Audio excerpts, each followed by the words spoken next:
This is going to be a really short clip, and this is just to do with chipping setup and just a little something I'd like you to think about.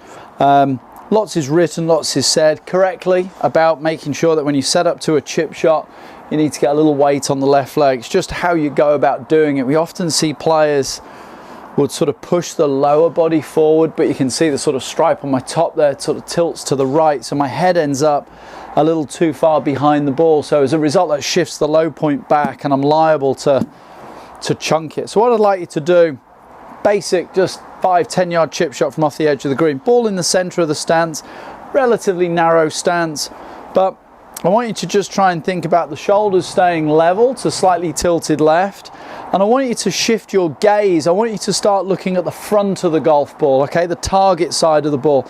Be really mindful you're not sort of back here and almost trying to look underneath the ball. Make sure your gaze is focused on the front of the ball, and it's super important during the stroke you maintain your gaze towards the front half of that ball.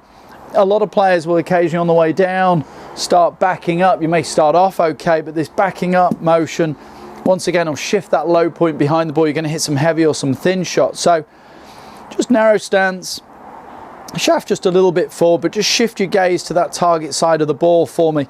Now you can see what that does. It just keeps the weight left, but my shoulders are a little more level. I've lost that sort of tilt. That's going to help me keep my low point more ahead of the ball. And then by staying looking at the front of the ball, that would just help me then to get that slightly descending blow, ball first, ground second.